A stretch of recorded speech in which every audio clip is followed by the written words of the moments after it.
La cultivation d'ananas ici peut se faire en champ ou en pépinière.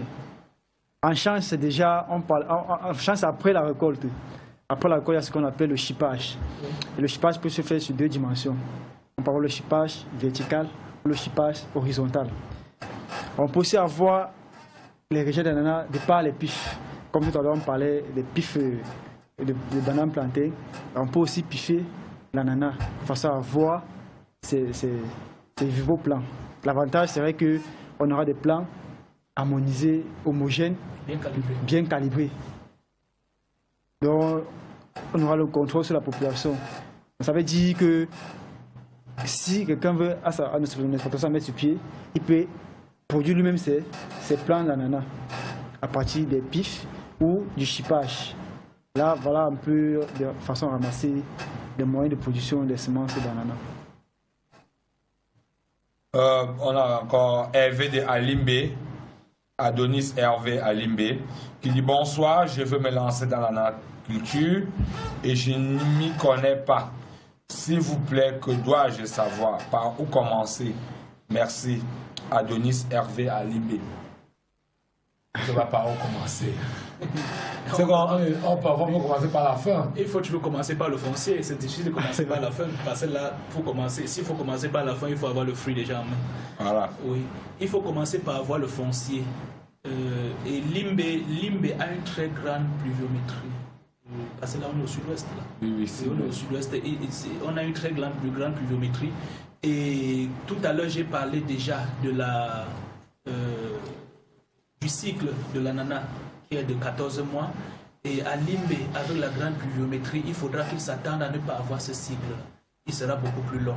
Il y a déjà ça. Et avec la grande pluviométrie, il risque de se retrouver aussi. Parce que l'agriculture, comme on dit, Lionel a dit tout à l'heure, nous avons 8 régions où potentiellement on peut faire de l'ananas. Mais il y a des zones où l'ananas, en termes d'investissement économiquement rentable, ce serait difficile. Si lui veut faire de l'ananas pour la commercialisation à Limbe, il faudrait qu'il prenne beaucoup de précautions à ce niveau. Parce qu'avec l'humidité, les maladies cryptogamiques, notamment le wilt, peut attaquer toute sa parcelle et c'est un problème. C'est vraiment un problème. Donc il faut vraiment être regardant sur ça. Ok, je vais vous relancer. Quelles sont les maladies que l'ananas peut être victime, qui peuvent attaquer l'ananas? Nous avons le wilt, nous avons les nématodes et d'autres champignons. C'est pour ça que Lionel a parlé du pralinage après avoir nettoyé, oui. Après le parage. Oui, on a parlé du pralinage parce que ce pralinage protège le rejet pendant les débuts juste après la mise en terre. D'accord. Nous avons quelle durée nécessaire pour produire l'ananas? On a dit 14 jours. Comment savoir que 14 mois, pardon. Comment savoir qu'un fruit est mature? Bon, peut-être avant de revenir à la question de savoir comment est-ce de savoir que le fruit est mature, j'aimerais apporter aussi un complément d'information sur les maladies. Oui, allons-y. Oui, sur les maladies. Déjà, on peut avoir le wilt qui se manifeste ici par un rougissement des feuilles et le flétrissement. Donc, ça veut dire que si un exploitant constate que dans son champ, il y a un plant dont la bordure des feuilles commence déjà à flétrir et rougir. Ça commence par du violet. Voilà. Là, c'est problématique. Il doit déjà apporter des moyens de lutte. On peut avoir ici la pourriture molle racinée, on peut aussi avoir la pourriture des rejets. Et c'est ici l'attaque des nématodes. Donc c'est un peu les différentes maladies. Est-ce qu'il y a aussi la rouille? Non, il n'y a pas de rouille. Et quand il y a le wilt, la première chose, quand il constate qu'il y a un plant qui présente ces symptômes-là, le mieux déjà, c'est de l'enlever avant de traiter. Parce que c'est un symptôme caractéristique. Il faut l'arracher de l'espace et jeter loin avant de traiter la suite, avant de traiter le reste. Ce qui est de... C'est comme une épidémie, alors ça c'est contagieux. C'est très tellement, ça se propage rapidement. Il faut l'arracher avant de traiter la suite. Ça se propage très rapidement. Parce que si vous ne l'arrachez pas, non seulement ça va se propager en champ, mais le fruit qui naîtra de ces rejets ne servira à rien. Ok, comment peut-on savoir qu'un fruit est mature et comment le récolter? Pour savoir qu'un fruit est mature, on peut le reconnaître à l'œil comme on peut le reconnaître à l'odorat. vous allez, quand je dis à l'odorat, peut-être vous allez trouver ça surprenant, mais en réalité, un fruit a l'odeur sucrée lorsqu'il est mûr. Et le fruit, beaucoup vont s'attendre à ce que le fruit change totalement de coloration pour qu'on sache qu'il est mûr. Il faut regarder, quand il est tournant déjà à 25% pour le récolter. Quand on dit tournant, ça veut dire nous avons un fruit. 25%, ça veut dire que quand le quart du fruit a changé de couleur, de la base vers le sommet, oui, c'est un fruit qui est mûr. On peut déjà le récolter. Bon, les fruits d'exportation ont besoin qu'on apporte de l'étrel, qu'on souffle pour que la totalité du fruit change de couleur, qu'il soit jaune. Tout simplement parce que les fruits d'exportation ont une exigence. Les Européens veulent des fruits jaunes, mais pas très sucrés. Voilà pourquoi on doit souffler à un moment donné du développement pour anticiper sur la récolte. Ok. Avec le concours de la région, on prend notre halte.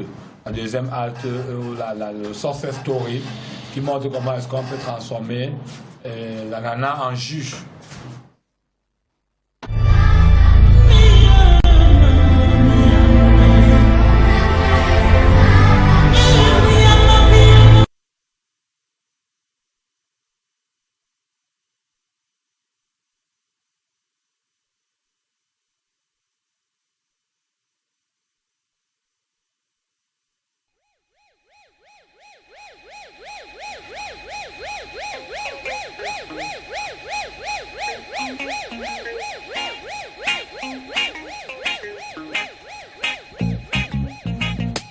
Après avoir sélectionné les fruits à maturité physiologique et morphologique, on passe à la première étape de l'extraction du jus d'ananas, qui est l'épluchage.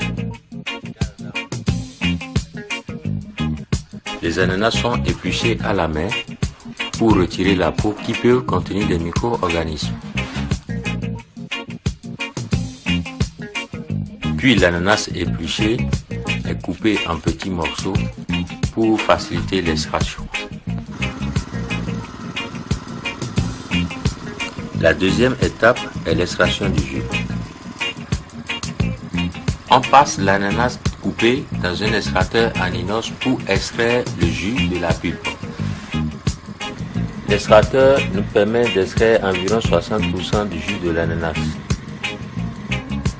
La contenance en jus dans un ananas est de 30 à 50 centilitres en fonction de sa taille et de la période de récolte.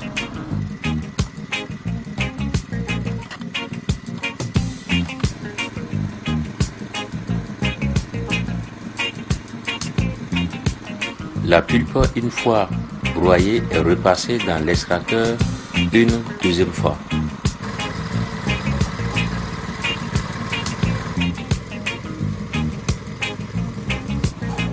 On utilise un sac polyéthylène pour passer la pulpe broyée sous la presse pour extraire environ 30% de jus supplémentaire.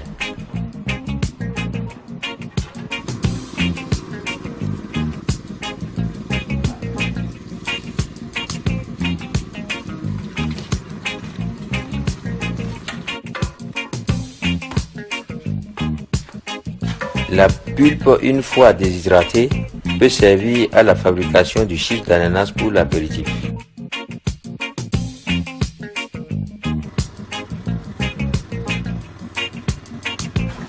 L'étape suivante est la pré-pasteurisation.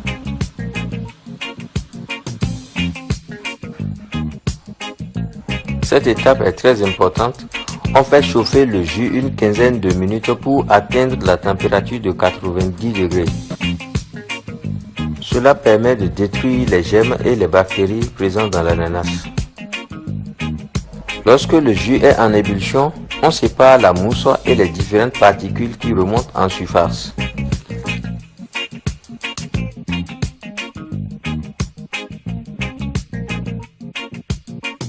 Pendant ce temps de la pré-pasteurisation, on rince les bouteilles et les capsules à l'eau tiède pour s'assurer que aucun corps étranger ne se retrouve dans le jus.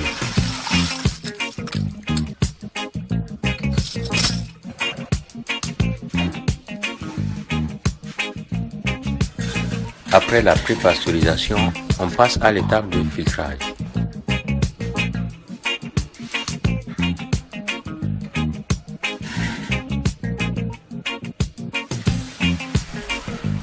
filtrer le jus, on utilise un tamis à maille très fine qui permet de séparer le jus des petites particules de l'ananas et d'une grande partie de l'amidon pour que le jus ne soit pas trop épais et pour augmenter son temps de conservation.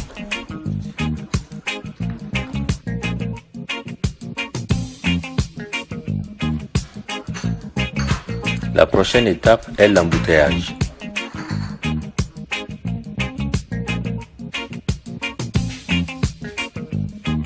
Le jus encore chaud fait sortir l'air présent dans la bouteille. Puis quelques dizaines de secondes après, les bouteilles sont capsulées et fermées hermétiquement.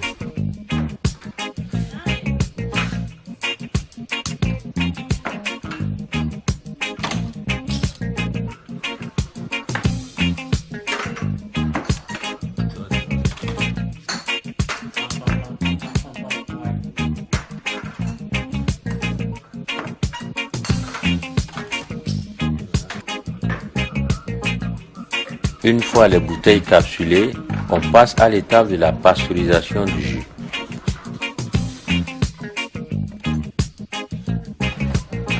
Les bouteilles sont disposées dans un sac qui est plongé dans une marmite contenant de l'eau, portée à l'ébullition pendant une durée de 15 minutes. Cela permet de rendre l'atmosphère de la bouteille stérile.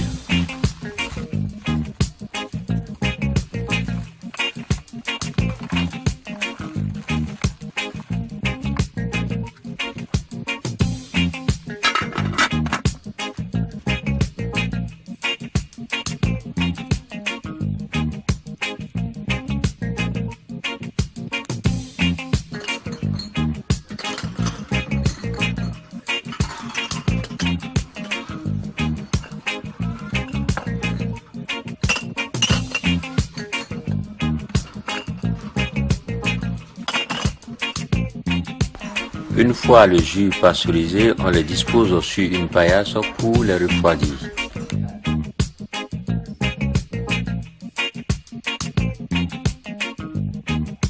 Puis 72 heures après, on passe à la dernière étape qui est l'étiquetage.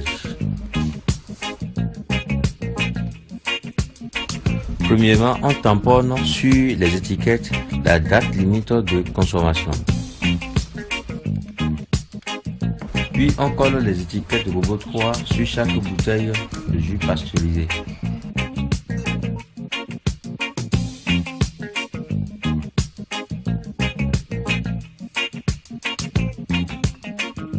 Une fois les jus étiquetés, ils sont livrés dans les bars à Cotonou sur la marque Robot 3.